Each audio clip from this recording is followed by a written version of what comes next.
గుంటూరు తూర్పు నియోజకవర్గ TDP MLA అభ్యర్థి నజీర్ అహ్మద్ కార్యాలయంలో మంగళవారం టీడీపీ వ్యవస్థాపకులు నందమూరి తారక రామారావు జయంతి వేడుకలు ఆడంబరంగా జరిగాయి. ఈ సందర్భంగా ఆయన చిత్రపటానికి పూలమాలలు వేసి తమ్ముళ్లు నివాళులర్పించారు. అనంతరం టీడీపీ నాయకులు కొనకల్ల సత్యనారాయణ, సయ్యద్ అన్వర్ మీడియాతో మాట్లాడారు. ఉమ్మడి ఆంధ్రప్రదేశ్ ముఖ్యమంత్రిగా ఎన్టీఆర్ అమలు చేసిన సంక్షేమ పథకాల గురించి వివరించారు. తెలుగు జాతి చరిత్ర ఉన్నంతకాలం ఎన్టీఆర్ పేరు అజరామరంగా ఉంటుందని తెలిపారు. ఈ కార్యక్రమంలో టీడీపీ నాయకులు జాగర్లమూడి శ్రీనివాసరావు, కె ప్రభాకర్, భారతి, సమత తదితర నాయకులు పాల్గొన్నారు. విశ్వవిఖ్యాత నరసరబొమ్మ, పద్మశ్రీ, కళామతలి ముద్దుబిడ్డ, పేదల పెన్నిది, నిస్వార్థ ప్రజాసేవకుడు అన్న నందమూరి తారక రామారావు గారి 101వ శత జయంతి ఉత్సవాలని రాష్ట్రంలోనే కాకుండా ప్రపంచంలో తెలుగువారి ఎక్కడ ఉన్నా కూడా అన్న నందమూరి తారక రామారావు గారి 101వ శత జయంతి ఉత్సవాలు ఘనంగా జరుపుకుంటున్నారు. అలాగే గుంటూరు ఈస్ట్ నియోజకవర్గంలోని తెలుగుదేశం పార్టీ అభ్యర్థి మొహమ్మద్ నసీర్ గారి ఆఫీసులో కూడా ఈరోజు పెద్ద ఎత్తున కార్యక్రమం జరగడం జరిగింది. ఈ కార్యక్రమానికి తెలుగుదేశం పార్టీ అభిమానులు, అన్న నందమూరి తారక అభిమానులు పెద్ద ఎత్తున రావడం జరిగింది. ఈ ప్రపంచంలో తెలుగువారి కోసం పుట్టిన పార్టీ ఏదైనా ఉందంటే ఒక తెలుగుదేశం పార్టీనే. తెలుగుదేశం పార్టీ అంటేనే ప్రజా సంక్షేమాలకి పుట్టినిల్లు. అన్న నందమూరి తారక రామారావు రోజు 82లో పార్టీ పెట్టినప్పుడు మూడే సంక్షేమ పథకాలతో ముందుకు వచ్చాడు.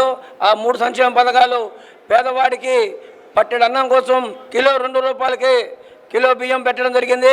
అలాగే ప్రతి పేదవాడు కూడా కట్టుకోవడానికి బట్ట అనే దాని మీద జనతా వస్త్రాలు ఇవ్వడం జరిగింది. అన్న నందమూరి తారక రామారావు పేరు చెబితేనే ఒక విప్లవం. రామారావు గారి అభిమానులుగా ఉండటం మేమెంతో పూర్వజన్మ సుకృతంగా భావిస్తుంటాము. స్వర్గీయ ఎన్టీ రామారావు గారు ఎన్నో బిరుదులు, నటరత్న, పద్మశ్రీ, డాక్టర్, విశ్వవిఖ్యాత నట సార్వభౌమ ఎన్టీ రామారావు గారి 100వ వర్ధంతి సందర్భంగా గుంటూరు తూర్పు నియోజకవర్గం తెలుగుదేశం పార్టీ అభ్యర్థి మొహమ్మద్ నసీర్ గారి కార్యాలయంలో అన్నగారి జయంతి వేడుకలు ఘనంగా నిర్వహించడం జరిగింది. తెలుగు సినీ ఆకాశంలో ధృవతారగా వెలిగారు.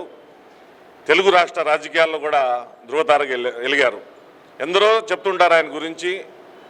నేను కూడా చెప్తున్నాను, ఈ భూమండలం మీద సూర్యచంద్రులు తల్లడిల్లినంత కాలం ఎన్టీ రామారావు గారి పేరు చిరస్మరణీయంగా నిలిచి ఉంటుందని చెప్పేసి, ఆ మహానుభావుడు ఏదైతే ప్రజల కోసం సంకల్పితంగా చేశారో అవన్నీ కూడా ప్రజల హృదయాల్లో చిరస్థాయిగా నిలిచిపోతున్నాయని చెప్పేసి ఆయన జయంతి కానీ వర్ధంతి కానీ తెలుగు ప్రజలు ఒక పండగలా జరుపుకోవడం, మరీ ముఖ్యంగా తెలుగు ప్రజలు గుంటూరు తూర్పు నియోజకవర్గంలో ఆ మహానుభావుడికి జయంతి సందర్భంగా మంచి కార్యక్రమాలు తీసుకోవడం, ఈరోజు కూడా గుంటూరు తూర్పు నియోజకవర్గం మొహమ్మద్ నసీర్ గారి కార్యాలయంలో ఎన్టీఆర్ గారి జయంతి వేడుకలు ఘనంగా నిర్వహించడం జరిగింది.